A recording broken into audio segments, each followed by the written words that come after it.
La tragedia llamó de nuevo a las puertas del Sáhara. Lo que en los arranques del Neolítico hace 10.000 años fue un paraíso, se vio condenado una vez más por el caprichoso destino. Y el inmenso vergel empezó a acusar unos insólitos y preocupantes síntomas.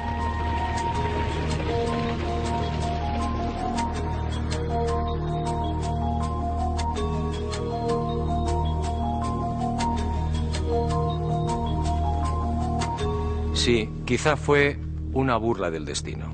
Casi nada es para siempre y mucho menos en la naturaleza. Por eso, un buen día, aquel Sáhara azul, cuna de civilizaciones, se vio humillado de nuevo. Y este fue el resultado.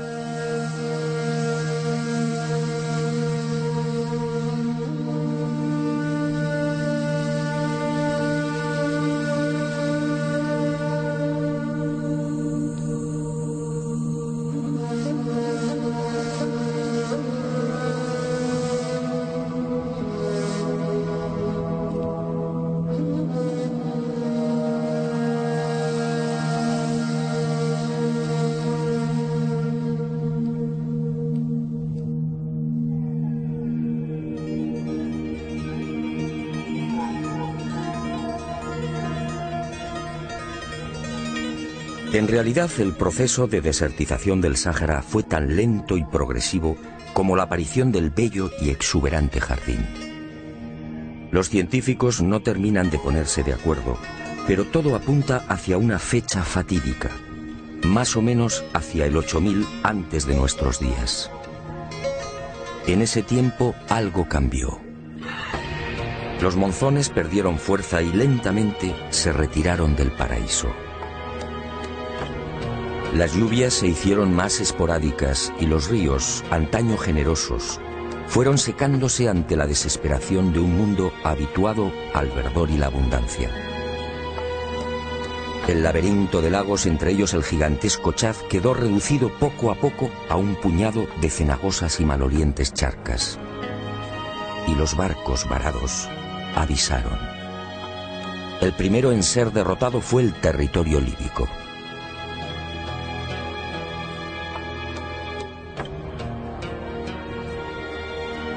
Unos 2000 años después, hacia el 6500 antes del presente, el fantasma de la sed conquistaría lo que hoy conocemos como Egipto.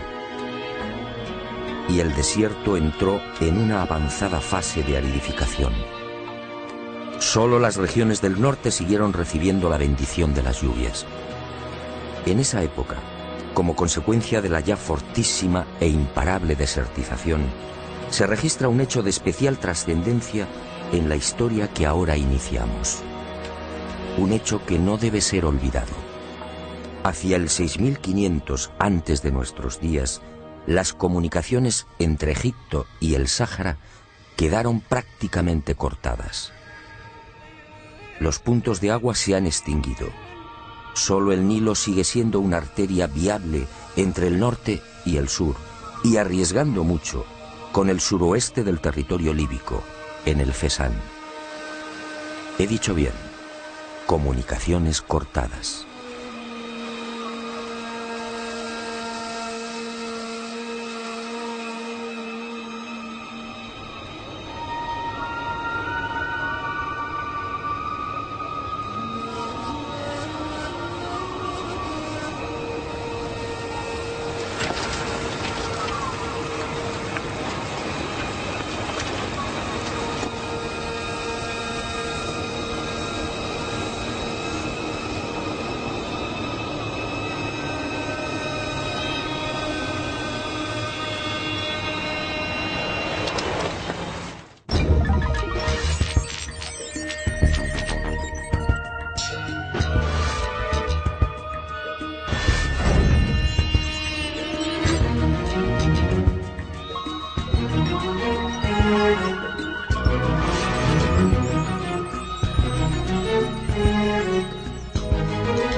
la maldición siguió propagándose.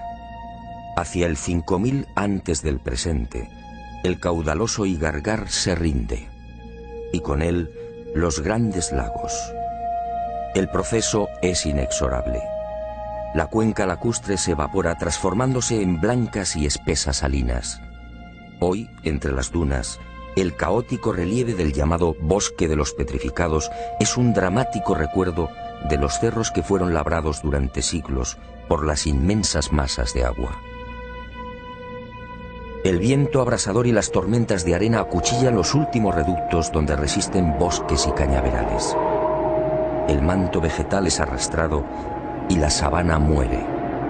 El Sáhara queda desnudo, cubierto ahora por mesetas graníticas, wadis polvorientos y un ejército de dunas movibles que devora cuanto encuentra a su paso. Muerte, sed y desolación. Ese será el resultado. Y se produce lo inevitable. Aquellos pueblos, autores de los grabados y pinturas rupestres, los descendientes de los hombres que conocieron a los cabezas redondas, abandonan finalmente el Sáhara. Huyen. Del viejo jardín queda muy poco. Solo el flanco occidental del Sáhara y algunas franjas interiores resisten. Pero la suerte está echada. Entre el 4800 y el 4500 antes del presente, la desertización es general. Las ciudades han sido abandonadas, los pozos cegados, ya nadie pinta en los abrigos rocosos. Los cabezas redondas solo son un recuerdo. Un total de 5000 kilómetros desde el Atlántico al Mar Rojo y casi 3000 desde el Atlas al Sudán es engullido por el amarillo, el rojo y el negro.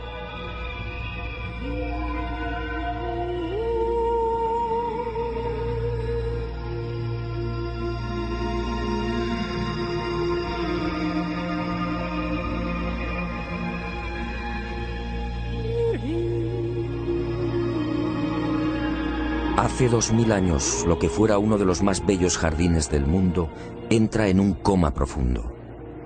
El encefalograma de la vida es casi plano. Solo los vegetales xerófitos hunden sus profundas raíces en una tierra que nadie quiere. El Sáhara mira al cielo, pero las lluvias se han ido con los dioses. Hoy las precipitaciones apenas reúnen 100 milímetros al año.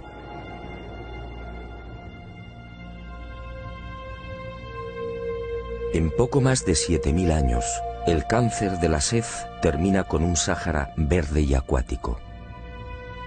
Y en el transcurso de esos milenios, la naturaleza, hostil y despiadada, empuja a los pueblos hacia los últimos oasis. Las franjas costeras y el Sahel al sur son los primeros receptores de las sucesivas oleadas migratorias. Las etnias forman un río humano. Ahora, frente a la espada de fuego del desierto, son una sola nación, unida por la calamidad. Y libios, temejus, nasamones, siles garamantes, atarantes, gétulos, númidas, cenetes, mauros y sanajas, entre otros, huyen de Libia, Egipto, Argelia, Mali, Túnez, Marruecos y Mauritania.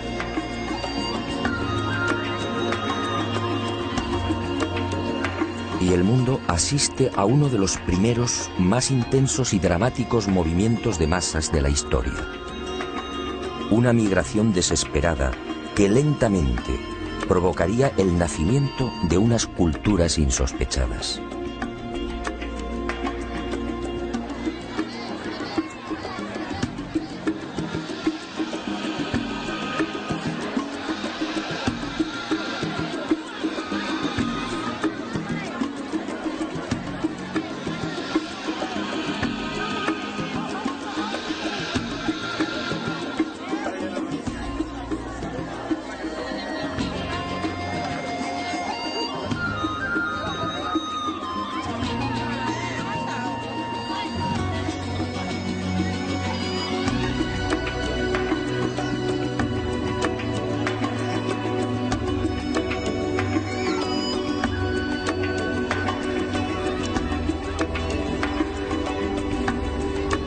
hacia el 4000 antes del presente, la franja costera del Sáhara, último recuerdo del Gran Jardín, se ve saturada. Miles de seres humanos continúan desembocando en ella. Y los más audaces toman la decisión de aventurarse en la mar a la búsqueda de un futuro más seguro y prometedor. Es así como los desahuciados pobladores del Sáhara inician la conquista de lo que mucho después llamaríamos Europa.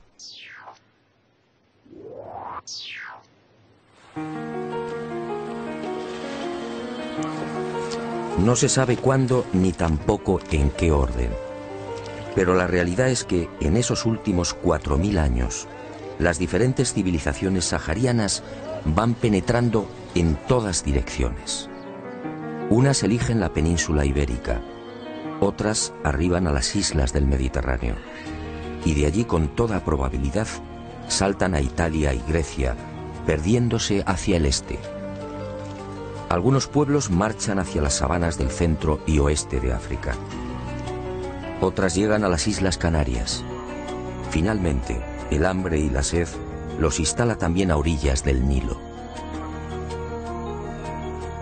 El hombre moderno tiene la tendencia a asociar esas corrientes migratorias en la lejana antigüedad con la imagen de unos hombres primitivos, huérfanos de ideas y de cualquier manifestación cultural.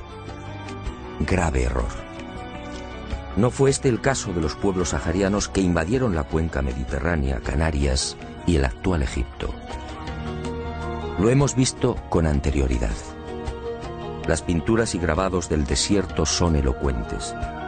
Conocían la domesticación, vestían ropajes inusuales para la época, practicaban un aseo refinado, enterraban a sus muertos, sabían de la divinidad, eran expertos navegantes, comerciaban y se relacionaban con las restantes etnias y, en fin, disfrutaban de una singular escritura común, el bereber.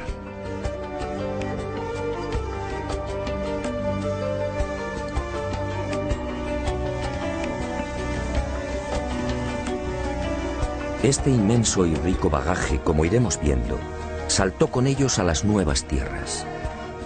El paso del tiempo y los inevitables mestizajes modificaron sin duda muchas de esas manifestaciones. Manifestaciones sociales, religiosas y culturales que habían tenido un origen único. Un ejemplo, la citada escritura bereber antigua. Nacida probablemente como un sistema compacto y homogéneo de comunicación, con un alfabeto claro y brillante, terminó deformándose ante la inevitable erosión de los cruces humanos. Y aunque conservó muchos signos comunes, en esos milenios asistió al nacimiento de otros alfabetos casi idénticos.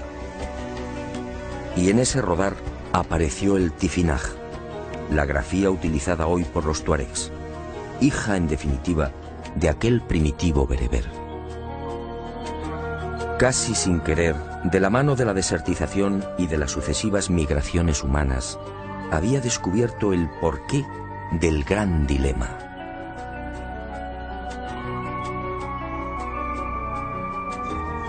¿A qué obedeció la desaparición del genuino significado del bereber antiguo?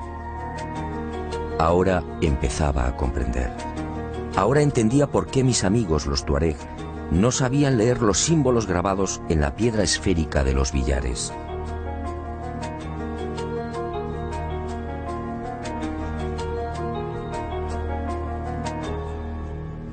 Como usted puede imaginar, esta insólita historia me llevaría muy lejos. Caí en la tentación y me propuse seguir la pista de aquellas civilizaciones que huyeron del Sáhara. Una vez más, las sorpresas fueron encadenándose. No hay unanimidad en los criterios científicos y antropológicos respecto a los primeros pobladores del archipiélago canario. Expertos como Fusté, Verneau y Swiderski consideran que los hombres que colonizaron el norte de África, los cromañones, se propagaron también hacia las Canarias entre el 2500 y el 1000 a.C. Otros apuestan por un poblamiento más reciente, quizá alrededor de los siglos V o IV antes de nuestra era. Sea como fuere, lo que parece claro es que las islas terminaron por recibir varias de esas corrientes migratorias que huían de la desertización. Quizá desde el norte, en la región del actual Túnez, o quizá desde la vecina Mauritania, separada de las Canarias por un centenar de kilómetros. Esos pueblos saharianos fueron conocidos como guanches.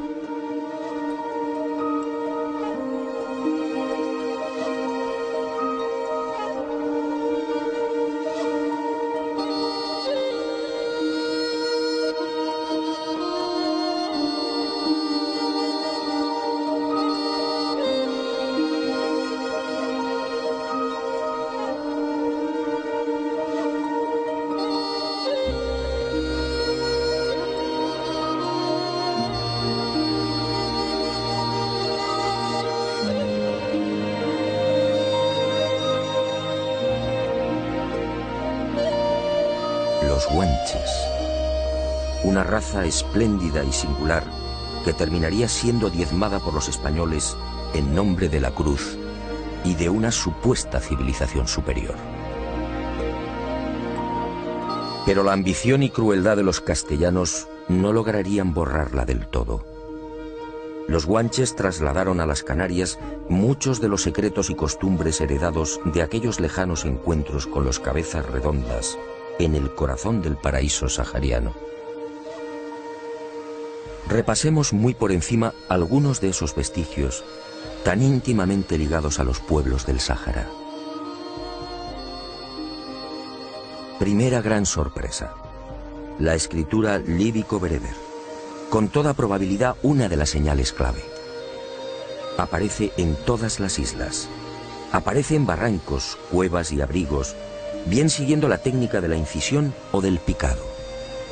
Las primeras noticias sobre estos alfabetos bereberes se remontan a 1873, cuando Padrón advierte de los grabados encontrados en hierro.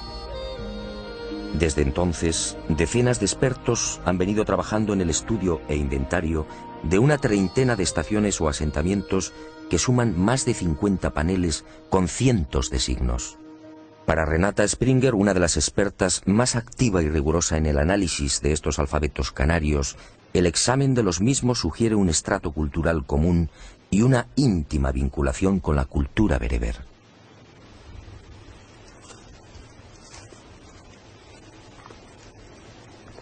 Para Renata, que ha investigado durante años los grabados del norte de África, y para la casi totalidad de los especialistas, las coincidencias entre aquellos y los signos hallados en el Hierro, La Palma, Gran Canaria, Tenerife, La Gomera, Lanzarote y Fuerteventura son abrumadoras. Todos coinciden. La antigua grafía guanche tuvo que proceder del mundo africano. Ahora, a la vista de estos testimonios escritos, las afirmaciones de cronistas e historiadores sobre el escaso bagaje cultural de los guanches son cuando menos patéticas. Sedeño, por ejemplo, llega a decir que los antiguos canarios no conocían letras ni caracteres, aunque se valían de pinturas toscas. ¿Quiénes eran los ignorantes? ¿Los vencedores o los vencidos?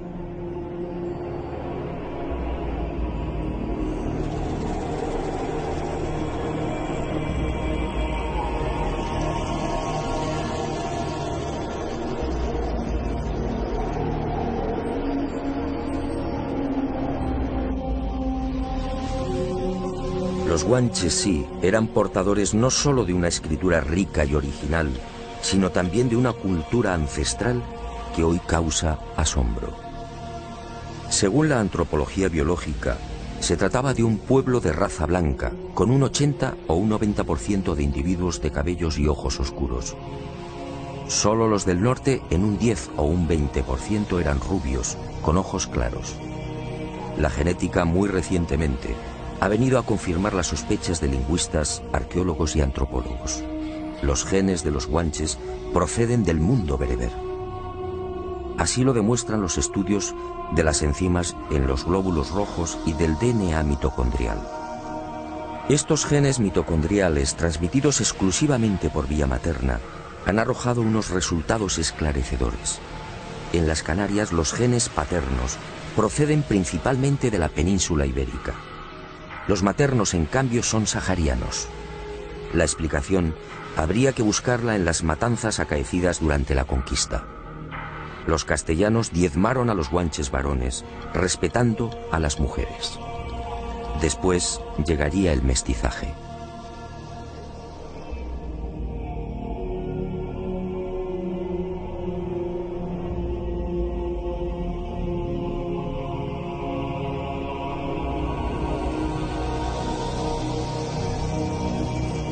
Guanches en general robustos, bien adaptados al terreno.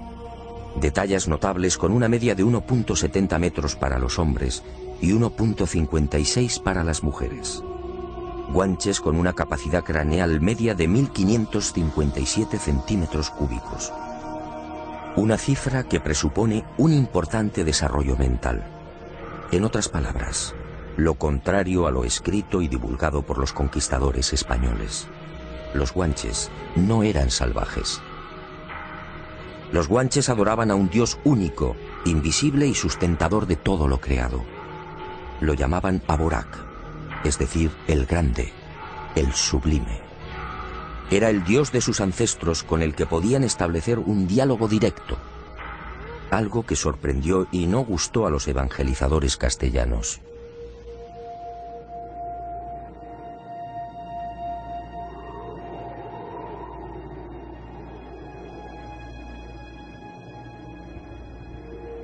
Los guanches practicaban el bautismo sobre las cabezas de los niños, y la mujer que derramaba el agua quedaba emparentada con los padres. Los guanches disponían de templos en los que se encomendaban a Dios. Los llamaban Almogaren, Casa Santa, y subían a las más altas montañas para invocar a la divinidad, tal y como era costumbre entre los antiguos pobladores del Tasilí. Los guanches sorprendieron una y otra vez a los conquistadores españoles. Sus mujeres se apartaban del mundo, aislándose en cuevas y ejerciendo la oración y la contemplación. Los monasterios, en efecto, ya estaban inventados. Las mujeres guanches fueron sacerdotisas y también amazonas, guerreras y cazadoras, otra herencia sahariana. La mujer guanche, como sucede entre los tuaregs, gozaba de una alta consideración y respeto. Podía sentarse en el trono y gobernar al pueblo, como ocurrió con la mítica Tin Jinan, la mujer gigante que veneran los tuaregs.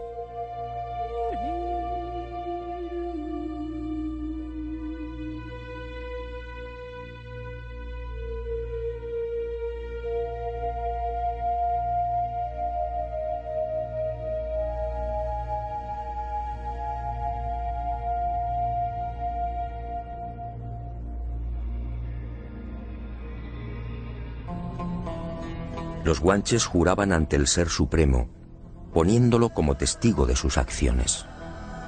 Y heredaron del Sáhara sus creencias en genios y espíritus maléficos, los célebres diablos o yins de los nómadas.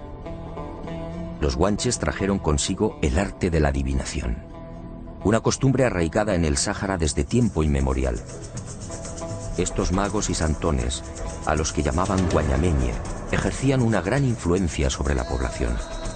Ellos fueron los que profetizaron mucho antes del arribo de los conquistadores la llegada a las islas de unas gentes blancas a bordo de unos grandes pájaros.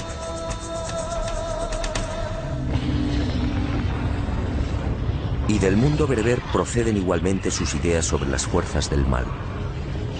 Al infierno lo llamaban Egeide. De ahí procede el término Teide, la montaña que rugía, temblaba y arrojaba fuego. La religión de las puertas infernales y del río ardiente y subterráneo por el que navegaban los muertos fue otra de las herencias saharianas, practicada por los pueblos que emigraron del desierto. Después, mucho después, el cristianismo haría suya esta prehistórica concepción de las puertas del infierno y del bautismo.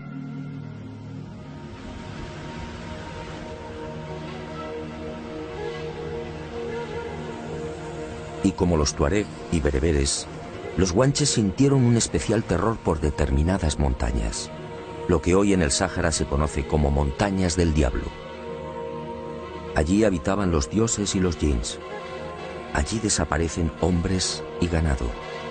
Y los que logran regresar enloquecen para siempre.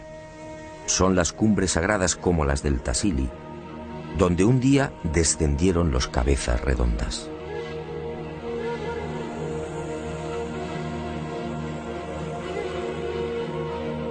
Allí dejaban los guanches y aún dejan los tuaregs toda clase de pequeñas cerámicas a manera de exvotos. Son ofrendas y peticiones a la divinidad.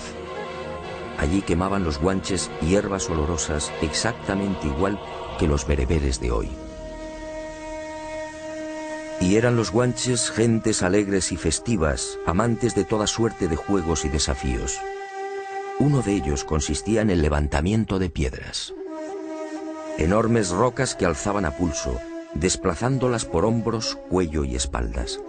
Un deporte tradicional entre los vascos, otro pueblo que también emigró del Sáhara. ¿Y de dónde aprendieron los guanches a comunicarse con el lenguaje de los silbidos? ¿Cómo explicar que esa misma técnica sea utilizada aún entre los nómadas y pastores del Sáhara?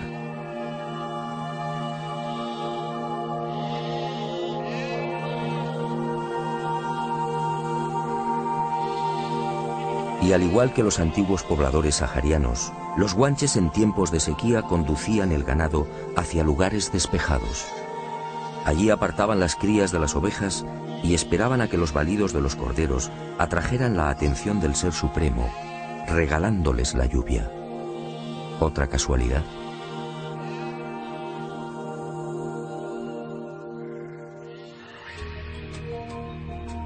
Grabados de pies humanos en Canarias y Argelia. Otra señal del origen común de bereberes y guanches. Nadie en realidad ha sabido interpretar su significado.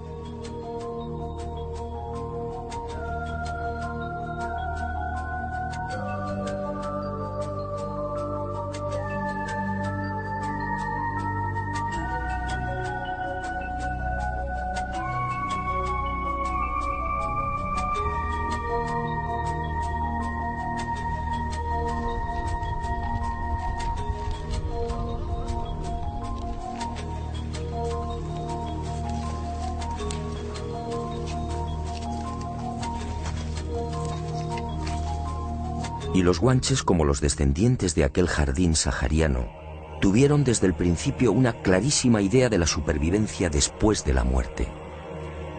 ¿Quién les enseñó? Y lo más intrigante, ¿dónde y cuándo aprendieron a momificar?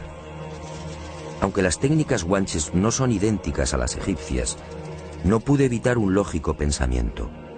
Si guanches y egipcios emigraron del Sáhara, lo más probable es que el arte de la momificación partiera de una enseñanza común.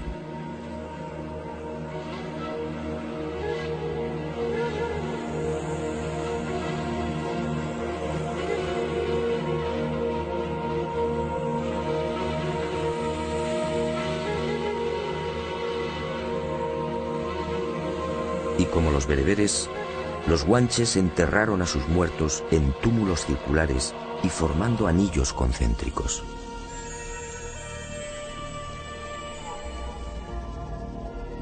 Los guanches disponían también de una profesión que, a mi entender, nos empuja a reflexionar sobre otros pueblos igualmente salidos del Sáhara: los embalsamadores.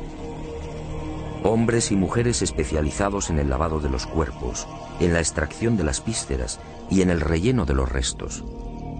Este proceso, conocido como mirlado, solo podía ser desarrollado por unos especialistas que jamás tenían contacto con el resto de la comunidad. Eran los apestados, hombres y mujeres que no podían ser tocados y que recibían el alimento a distancia.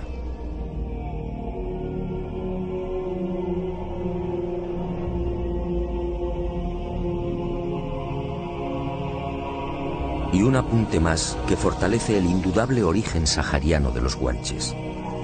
Es Spinoza en el siglo XVI quien nos alerta sobre una de las costumbres de los antiguos canarios. Dice el cronista: el rey, el mencey, no casaba con gente baja, y a falta de no haber con quién casar, por no ensuciar su linaje, se casaban hermanos con hermanas. Los guanches en efecto practicaban la endogamia de linaje, exactamente igual que los faraones egipcios.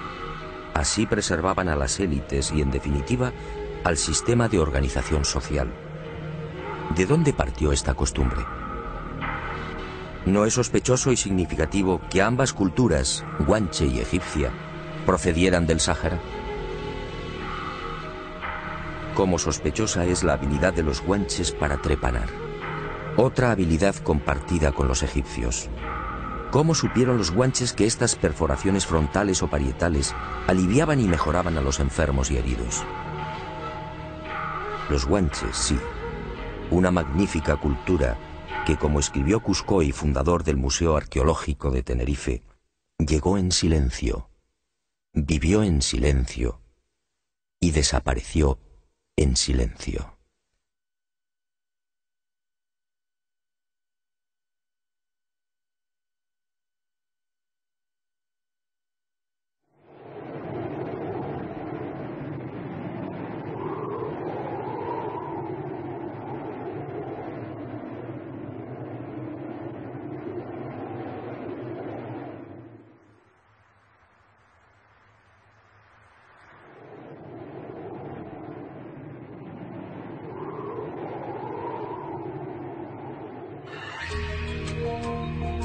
Las otras dos grandes corrientes migratorias procedentes del Sáhara me reservaron otras tantas y desconcertantes sorpresas.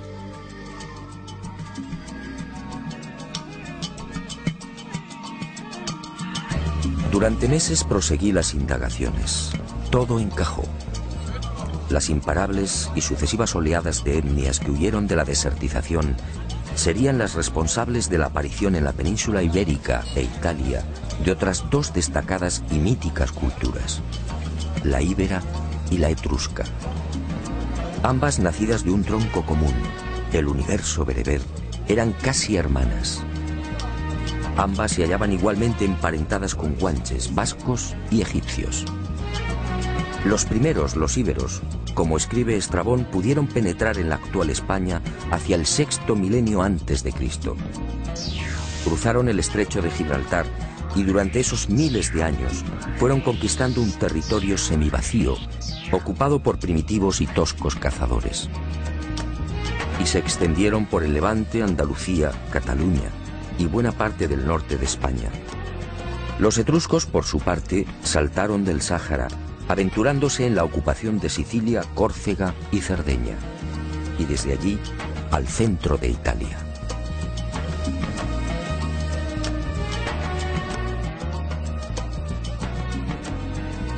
Estas hipótesis sobre los orígenes de íberos y etruscos no son aceptadas por muchos de los historiadores. Para estos expertos, los íberos llegaron de Asia o sencillamente eran oriundos de la península ibérica.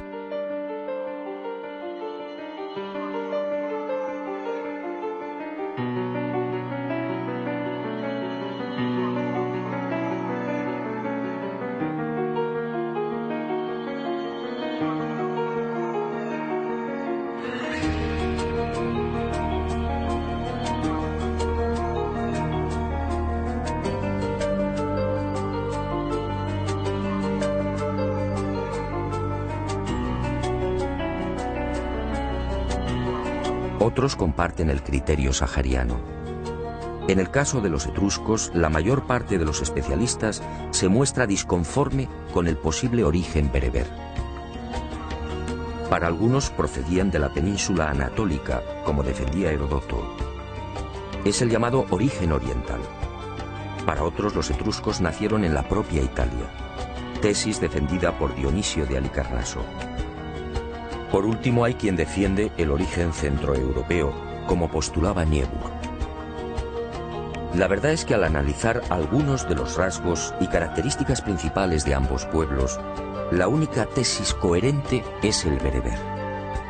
Veamos hasta dónde llegan esas aplastantes coincidencias.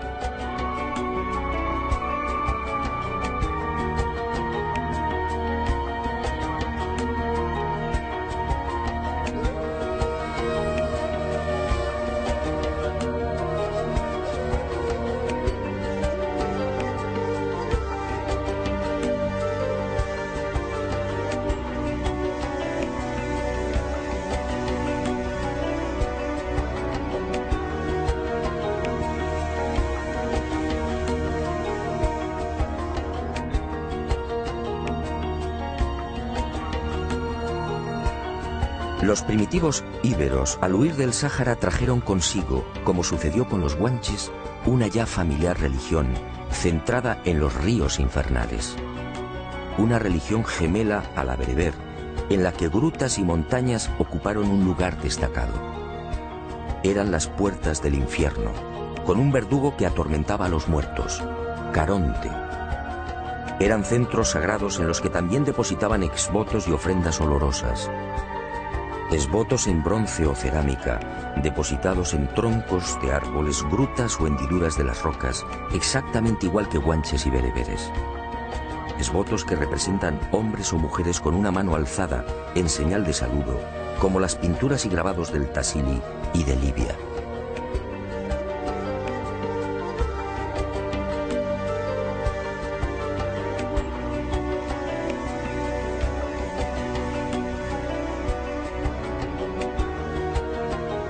Una religión que entronizó también a la diosa madre. Una divinidad femenina de primer orden, asociada al mundo de ultratumba y a la fecundidad. Los íberos tenían plena conciencia de la vida después de la muerte. Y al igual que guanches y bereberes, acompañaban los restos de los difuntos con alimentos y objetos personales. Incineraban a sus muertos y depositaban las cenizas en urnas, exactamente igual que los etruscos. Y me pregunto, si ambos pueblos hubieran sido autóctonos, ¿cómo explicar tan singular coincidencia?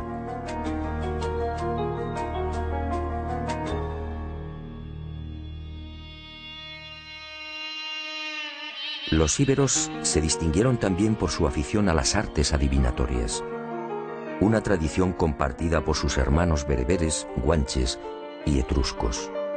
¿Casualidad? ¿Y qué decir del vestuario y las joyas?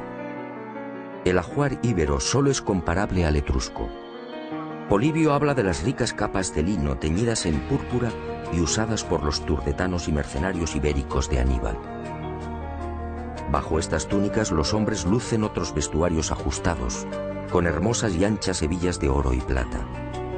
En las mujeres, la vestimenta es más espectacular.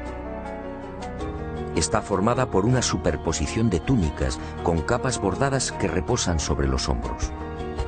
Y se tocan con velos y chales. Colgantes, brazaletes y collares finamente trabajados decoran las esculturas en piedra y los bronces hallados en decenas de asentamientos. Unas vestiduras, tocados y adornos que ya hemos visto en los grabados y pinturas de hace 10.000 y 9.000 años en el Sáhara. Toda una herencia bereber que se refleja igualmente en la extraordinaria pasión de los íberos por el toro y los seres sobrehumanos.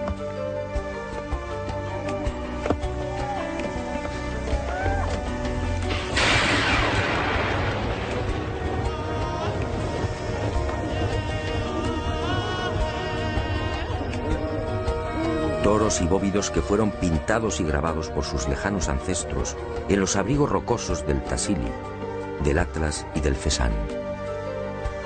Seres monstruosos, alados, con cabezas de felino o de perro, pintados y grabados a cientos en el corazón del Sáhara.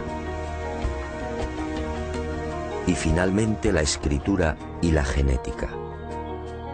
Aquella prodigiosa cultura dejó múltiples ejemplos de sus alfabetos, muchos de ellos alterados ya por las lógicas influencias de otros pueblos. Hasta el momento han sido hallados más de 600 testimonios escritos.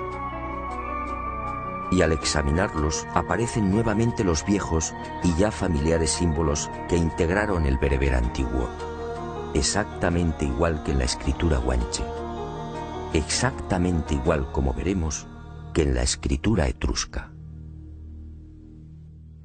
Pero por si no habían suficientes pruebas que demuestran el claro origen sahariano de los íberos, la genética entró nuevamente en acción.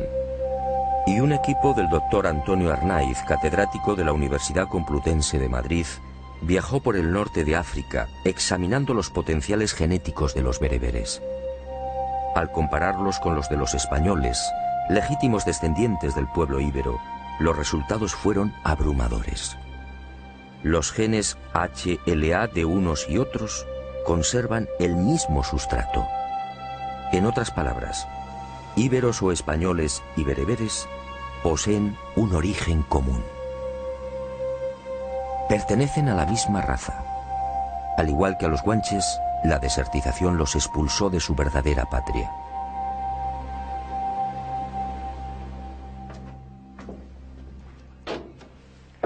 La investigación de aquel éxodo me ha traído hasta el corazón del mundo etrusco. En mi opinión, otro de los pueblos que huyó del Sáhara. Aquí, en esta tumba y en otras similares, he encontrado lo que buscaba: las puertas del infierno.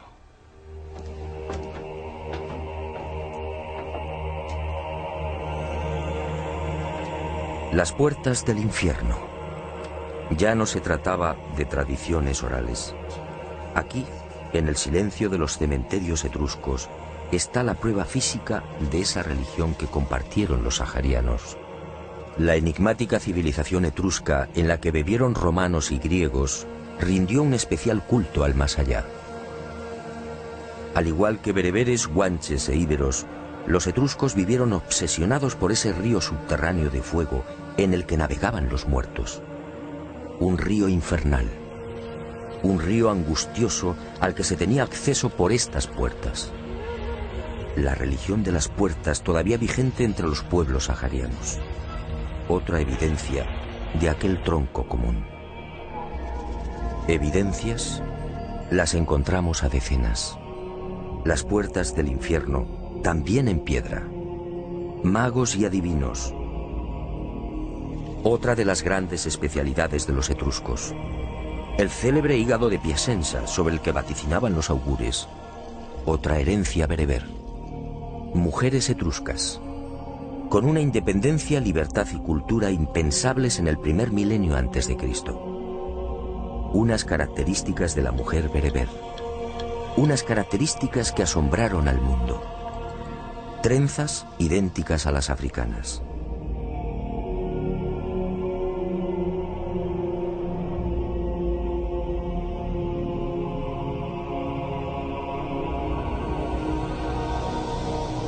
Túmulos circulares como los construidos por sus antepasados en el Sáhara.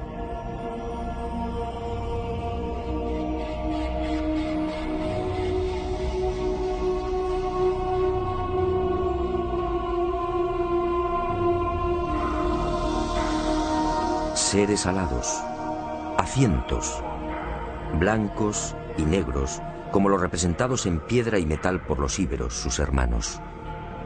Seres con largas orejas posteriormente llamados sátiros, idénticos a los pintados y grabados en el Sáhara.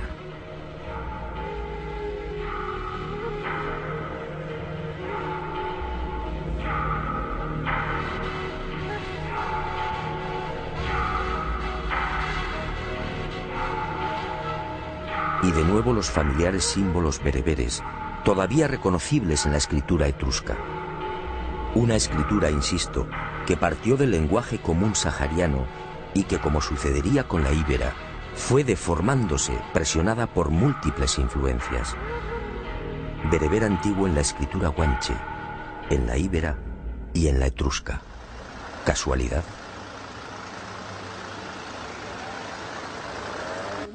Y al final de nuestras investigaciones en Italia, otra pequeña gran sorpresa. Ocurrió por aparente casualidad.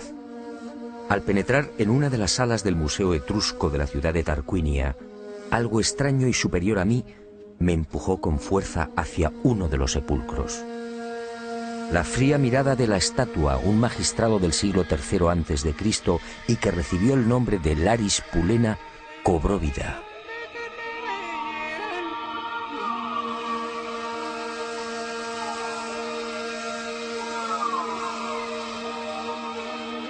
Llegué a su altura y la mirada de piedra de Laris se clavó en mí. Entonces aquel susurro añadió: el pergamino. Ahí está lo que buscas. Era un largo párrafo en etrusco. Y al poco apareció: palo, cero, palo.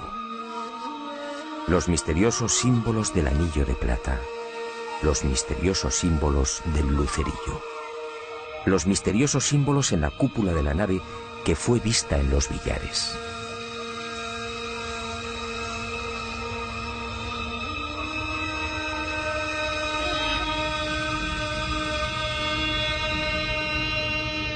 Y comprendí. En realidad poco importaban los supuestos mensajes del lucerillo y del anillo de plata.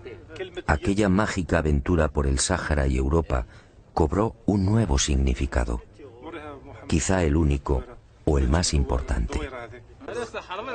Aquel intrigante palo, cero palo y el resto de los signos bereberes no eran otra cosa que unas sabias flechas indicadoras. Las pistas que me habían conducido a una realidad tan profunda como ignorada. La realidad de un continente, África, que fue cuna de grandes civilizaciones. África, hoy abandonada y despreciada por un hombre blanco que paradójicamente salió de ella. Y en la afilada mirada de los tuaregs leí el final del mensaje. Escribamos de nuevo la historia.